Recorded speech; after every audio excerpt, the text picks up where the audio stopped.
This is Get Ready, North Carolina. Although most people outside of North Carolina think hurricanes usually affect only the state's beaches, you know better. From the mountains to the Piedmont and the coastal plains, North Carolina has a long and sometimes severe hurricane history. Hello, I'm Dr. Bob Sheets. Welcome to Get Ready, North Carolina. Here in North Carolina, the arrival of the latest hurricane season means the state is, once again, in the crosshairs. The state extends well out in the Atlantic, well east of South Carolina and Georgia. The Outer Banks extend further than that. So as hurricanes move through the southern Atlantic and start that recurve process, they tend to sometimes make a beeline right straight toward the eastern part of North Carolina, including the Outer Banks. 1999's Hurricane Floyd remains the modern-day benchmark for North Carolinians. Tracking directly across the state, Floyd unleashed flooding on an almost biblical scale, putting the state's agricultural industry on the ropes for years while destroying tens of thousands of homes and businesses. For all the misery wrought by these storms, we're in better shape today than we've ever been in terms of forecasting and advance warnings. But all the technology, no matter how sophisticated, means nothing if the warnings are ignored. Time to see what you need to know about getting safely through the hurricane season. Question number 1. We often hear about the need to have a disaster plan. But what exactly does a disaster plan include? A. Phone number of a pre-designated out-of-state contact person. B. Emergency shelter locations, including pet-friendly shelters. C. Safety information if you remain at home. D. All of the above. The answer is D, all of the above. Disaster preparation begins at home, and we must assume responsibility for preparing and taking care of ourselves and our families. And the truth of the matter is, we are well prepared in the state of North Carolina with emergency and disaster response capabilities. But all disasters start with the individual, quite frankly, and with the family. Question number 2. An emergency survival kit is just as important as a disaster plan. What items need to be part of your emergency kit? A. Food and water for 3 days. B. A battery-powered radio. C. Insurance information. D. Cash. E. All of the above. Again, the answer is all of the above. Be sure to assemble an emergency preparedness kit and keep it in a convenient, readily available location. You should have one for your home, office, and automobile. Self-preparedness not only enhances your family's ability to survive, but also reduces the workload of first responders, emergency medical services, firefighters, and law enforcement. Question 3. For people living along the coast, what is a hurricane's greatest threat? A. High winds. B.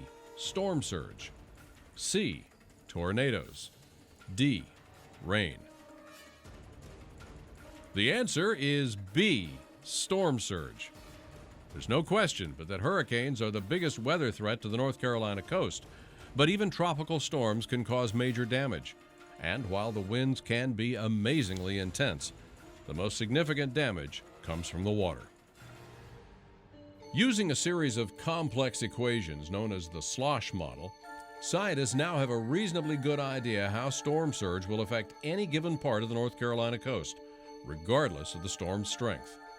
Question number 4. True or false? North Carolina's coastline is really the only area significantly at risk from hurricanes. The answer is false. Any tropical storm or hurricane slamming into the eastern Gulf Coast traditionally produces tornadoes and flooding in central or western North Carolina. Even tropical storms and their remnants as they break up over land can often bring nearly a foot or more of rainfall. Question number 5. What's the greatest threat for anyone who doesn't live at the beach or near the coastline? A. Tornadoes. B. Rain. C. Flooding. D. High winds. The answer is C. Flooding. Just because you might live in the mountains or Piedmont area, you cannot fool yourself into thinking you're immune from the effects of a hurricane. The worst hurricane-related flooding in a non-coastal area of North Carolina occurred in 1977 in 18 western counties. Francis and Ivan in 2004 ranked number 2. Question number 6. A hurricane is bearing down on North Carolina. When should you evacuate? A. Only if the storm is a Category 3 or higher. B. When a hurricane watch is issued. C. When a hurricane warning is issued. D. When emergency management gives the order. The answer is D. When emergency management gives the order to evacuate. What's more, if the order is given, it's because the threat is genuine. You need to move out of the evacuation zone, but you do not need to travel hundreds of miles. Simply get outside the zone and stay with friends or relatives, or move to a designated emergency shelter. Question 7. Around your home, during a hurricane, what's one of the most frequent points of structural failure from high winds? A. Windows. B. Garage doors. C. Improperly installed roof decking. D. Improperly installed siding. The answer is B. Garage doors. Because garage doors are segmented, storm winds have ample opportunity to invade and destroy. Retrofitting kits are widely available at local building supply stores. Well in advance of hurricane season, it's always a good idea to have a contractor thoroughly inspect your roof while you secure your windows. If you don't have a permanent shutter system for your windows, plywood will do, but make certain it's at least 3/8 of an inch thick. Question number 8. If you're caught by a hurricane, unable to evacuate, where is the safest place to ride it out? A. Try to get to a shelter. B. An interior room of your home. C. In your car. D. None of the above. The answer is B. Although there are virtually no safe locations within a storm, an interior room is always your best bet, especially if it has no skylights, glass doors, or windows. If you do not leave during a hurricane, plan on adding an axe to your hurricane survival kit, just in case you're trapped by rising water and need to cut your way through the roof from the attic. Under no circumstances should you drive your car anywhere if you're caught in the eye of the storm. Nearly a quarter of all hurricane-related deaths occur when people try to drive, or worse, abandon their cars during a storm. It takes very little water to displace a vehicle off the highway. Then if it washes you off the road, it's most likely that it's going to be into a ditch or a ravine where it's going to be much deeper. The car will likely submerge and there's a high risk of drowning. Question number 9. What help can I reasonably expect immediately after a hurricane or other disaster? A. Food and water at local markets. B. Emergency supplies of ice only. C. Mobile North Carolina National Guard supply centers. D. None of the above. The answer is D. None of the above. As a general rule, you should be prepared to be on your own for up to 72 hours following a hurricane.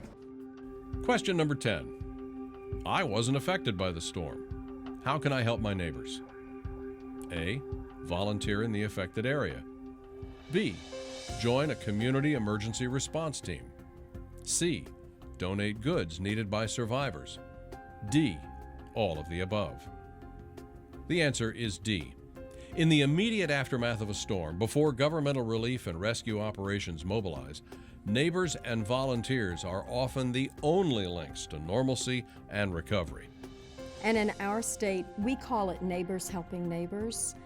Everyone has that personal responsibility to be prepared, and we all rally to the call to help our neighbor. In North Carolina, there's a strong ethic of volunteer service through dozens of faith-based and other groups.